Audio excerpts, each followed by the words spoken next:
Good morning student. Standard 12th English Medium Subject BA Chapter number 10 Marketing Management.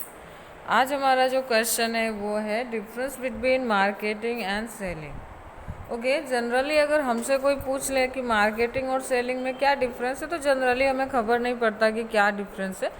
तो इसमें हम यही देखने वाले हैं कि मार्केटिंग रियल में क्या है और से प्रोडक्ट का जो सेलिंग है वो क्या है, उसमें ये किस तरह से डिफ्रेंशिएट करते हैं उसके बारे में आज हम देखने वाले। ओके, तो फर्स्ट पॉइंट आप देख रहे हो, मीनिंग दिया हुआ है marketing and selling. Marketing as the identification of the need of a consumer through the process of creating profit and consumer satisfaction.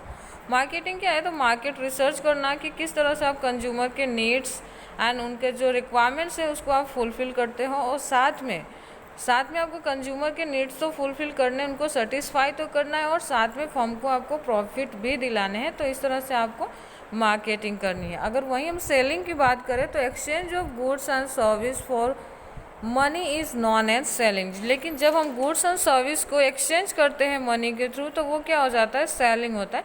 तो ये बेसिक डिफरेंस था मार्केटिंग एंड सेलिंग के बीच में। सेकेंड, अगर हम बात करते हैं area of work and scope. The area of work is a very wide, which include understanding the requirements of consumer, develop new products, determine price and provide after sale service.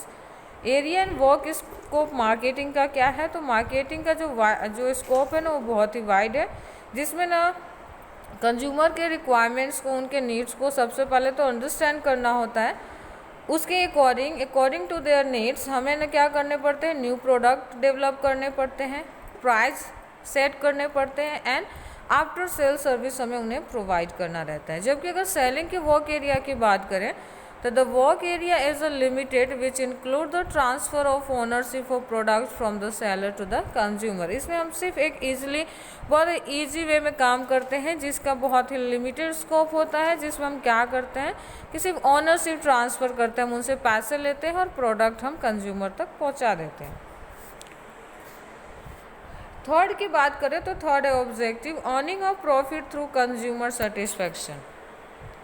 Objective क्या होता है? तो profit earn करना, लेकिन कैसे? Consumer को satisfy करने के बाद। Earning of profit by selling product और सर्विस, और इसमें हम प्रॉफिट अर्न करते हैं, लेकिन कैसे? तो प्रोडक्ट एंड सर्विस को सेल करके। पार्टीज़ की बात करें तो suppliers of a product, middleman involve in the sale distribution, consumer are the parties involve in the marketing. Marketing के अंदर कौन कौन से पार्टीज इन्वॉल्व होते हैं? तो सप्लायर ऑफ अ प्रोडक्ट, सबसे पहले जो प्रोडक्ट को सप्लाई करता है वो।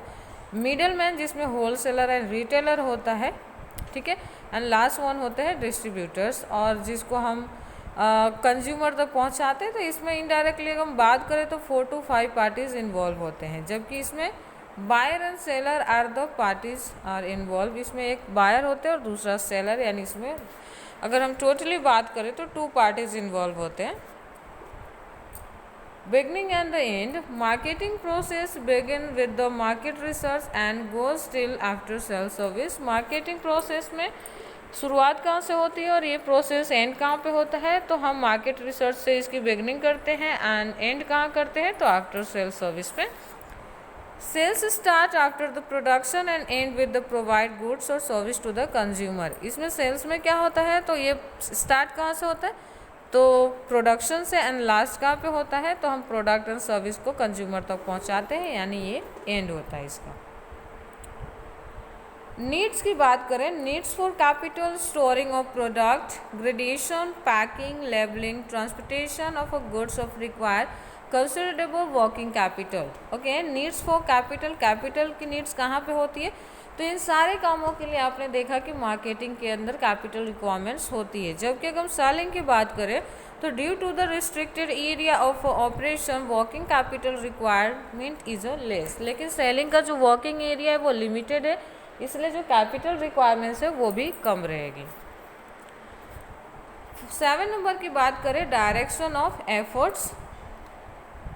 Efforts are made in the manufacturing of a product as per the need of consumer and making them reachable to the consumer. Efforts are made in the manufacturing of product. इसमें हम efforts किस में लगाते हैं, तो product को manufacture करने के लिए और कंज्यूमर के नीड्स को सेटिस्फाई करने के लिए और उन्हें प्रोडक्ट रिजनेबल प्राइस पे प्रोवाइड करके। Making efforts towards preparing consumers to the concept of existing product. हमें इसमें क्या करना पड़ता है कि कंज्यूमर को इसलिए हमें एक्सेप्ट करने पड़ते हैं या कंज्यूमर के लिस्ट इस तरह से हमें प्रिपेयर करने पड़ते हैं कि जो हमारे पास अवेलेबल प्रोडक्ट है, एग्जिस्टिंग प्रोडक्ट है, उसको वो लोग परचेज करने में अपना इंटरेस्ट दिखाए। तो ये था हमारा basic difference between marketing and selling, जो आपको ध्यान रखना है। 3 मार्क्स में क्वेश्चन पूछे जाते हैं, तो 3 मार्क में आपको 6 पॉइंट्स लिखने रहेंगे, इस बात को आपको ध्यान रखना है। ओके,